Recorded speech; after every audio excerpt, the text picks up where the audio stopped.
How's it going, guys? So, the footballing transfer market has been open for a few weeks already, and I figured now is as good a time as any to start evaluating some of the transfers that have been made.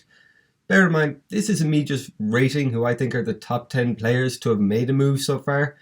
I'll also be taking into account how much was paid for them, as well as what I think they'll bring to the club that they've been signed for. I won't be including any players that have signed on following a loan spell, just to try and keep things fresh.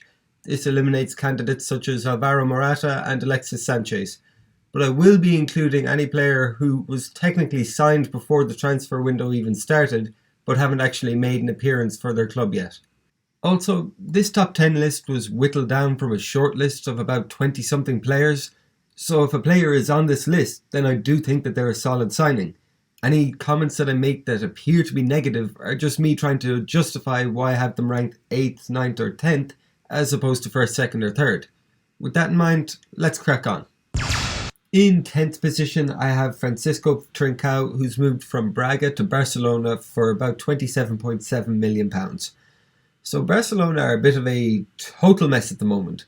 What exactly is going wrong at the club is a topic for another time, but one of their on-field issues is their very aged squad. This is something the players themselves have acknowledged, with Piqué stating in his post-match interview against Bayern Munich that he thinks it's time for fresh blood to be brought in, and he'll happily be the first to stand down to make room for them. While Trincao may not be the biggest name that Barcelona have signed in recent years, he has got tons of technical ability and looks to be in the mould of a perfect Barcelona player. At only 20 years of age, I think he could be the perfect starting point for their rebuilding project. In 9th position, I'm putting Thiago Silva, who's moved from PSG to Chelsea on a free transfer. Between Milan and PSG, we all know what Thiago Silva is all about. He's a terrific leader, he's powerful, and he's still got bucket loads of pace at 35 years old. The only thing that's keeping him from moving higher up this list is the fact that he's 35 years old. He's one for the present at Chelsea rather than one for the future like pretty much the rest of the squad is. While his time with the Blues will be short, I'm hoping that he has a massive impact on our defence, and I'm expecting our younger defenders to really learn from and grow under him. In 8th position, I'm putting Arturo, who's moved from Barcelona to Juventus for a fee of about £66 million. Without any context, this seems insane.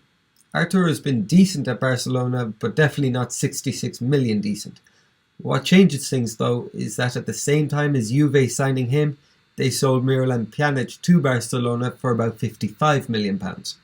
This means that by offloading a player that seemingly no longer had a future at the club and paying an additional 10 million-ish pounds, they've signed a 24-year-old who's already got a ton of experience and has his whole career ahead of him, while Barcelona are now stuck with another 30-something-year-old at a time when the club is meant to be rebuilding.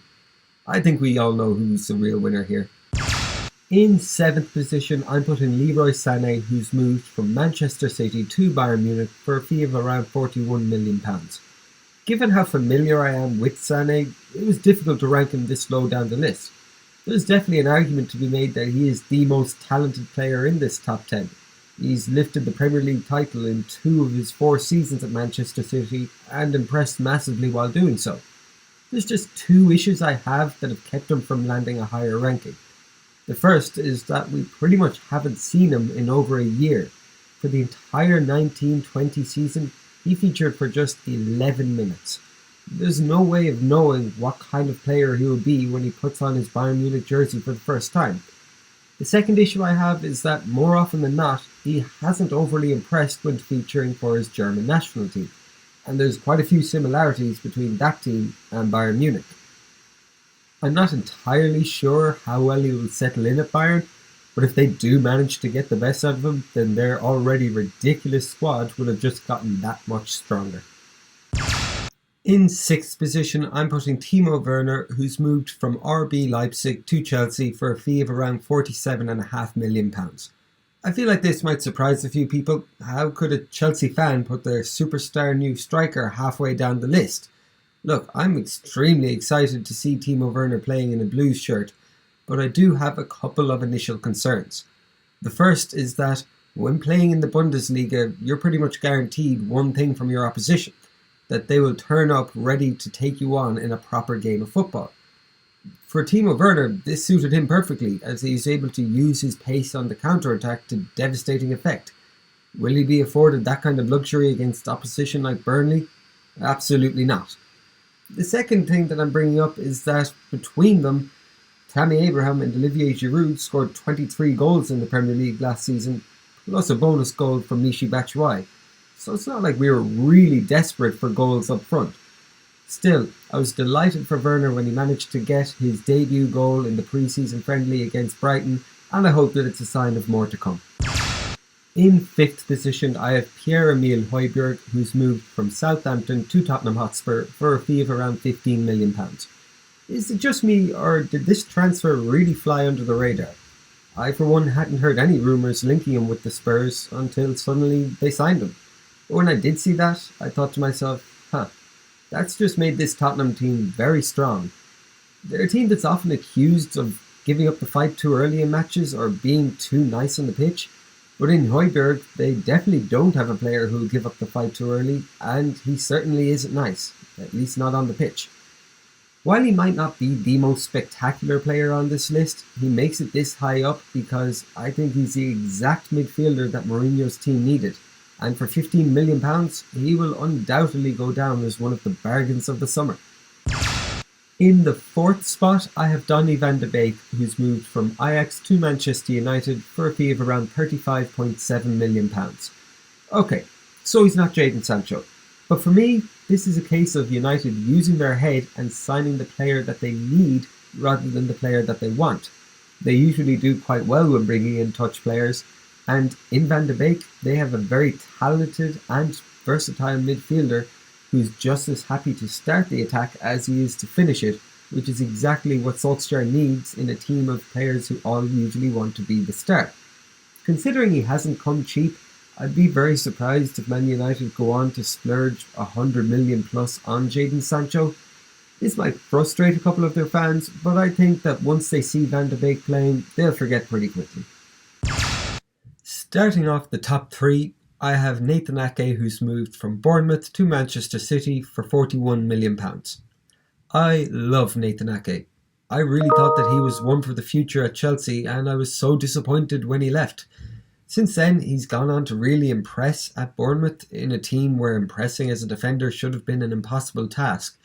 I've seen people say that £41 million is too much for a player who's just been relegated, but I genuinely think that £41 million is the cut price as a result of their relegation.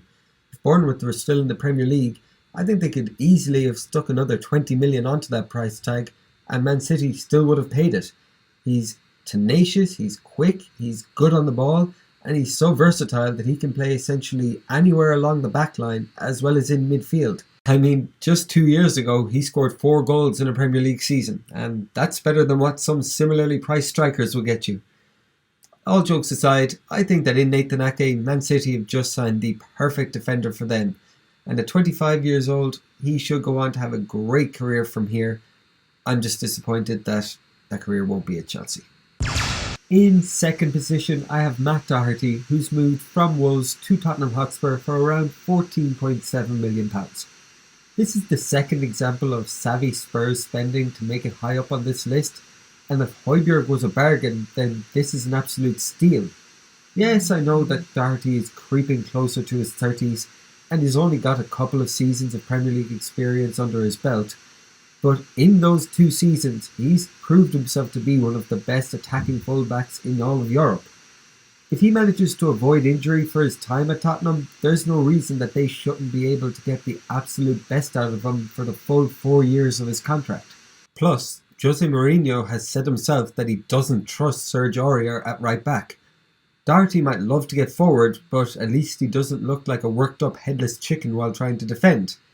Yes, it might seem like some Irish bias having him this high up on the list, but at the end of the day, he's a fantastic player who plays in a position that Spurs needed filling in, and while they were trying to hold out for £12 million, 14.7 is still just way too good a price to ignore. So, before listing my top pick, I had a few honourable mentions that I wanted to go through first. Like I said, I had a short list of around 20-something quality players to pick from, and there's a few that I still want to pay tribute to. First up is David Silva, who, after 10 years, has left Manchester City on a free to join Real Sociedad. Last season, he proved that he 100% is not past it, and I think he will treat Sociedad fans to some very nice football this season. But they did finish 6th last season, and I can't see even David Silva lifting them higher than that. Next up is Jude Bellingham, who only actually missed out on a spot in the top 10 thanks to the arrival of Donny van de Beek at Manchester United. Whether or not Jude goes on to live up to the hype he's created for himself remains to be seen.